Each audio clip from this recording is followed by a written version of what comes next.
నన్ను ఇటీవలే ఒకళ్ళు ప్రశ్న అడిగారండి. మీరు తిలకం దేంతో పెట్టుకున్నారండి? ఈ తిలకం యొక్క అర్థం ఏంటి అని అడిగారు. ఈ తిలకం మేము గోపీ చందనంతో ధరించాం. ఈ తిలకం యొక్క అర్థం ఏంటో తెలుసా అండి? ఈ పైన చూసేది శ్రీకృష్ణుడి యొక్క దివ్య శ్రీచరణ, అలానే కింద పెట్టుకున్నది తులసీదేవి.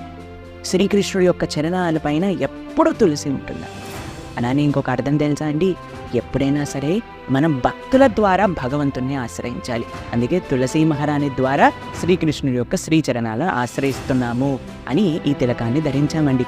అలానే ఈ తిలకం ధరించటం దేని సూచిస్తుంది అనంటే కృష్ణ భక్తులమని, కృష్ణుడి యొక్క మాటలు, కృష్ణుడి యొక్క శ్రీచరణాలు మాకు శిరోధార్యమని తెలియజేస్తున్నాయన్నమాట. ఎలా అయితే ఒక కంపెనీలో పనిచేసే వాళ్ళు లేదా ఒక స్కూల్కి వెళ్ళే వాళ్ళు వాళ్ళ ఐడి కార్డ్ని ధరిస్తారు కదండి, అలానే భక్తులు తమ స్వామి యొక్క శ్రీచరణాలు శిరస్సు పైన ధరిస్తారు. హరే కృష్ణ.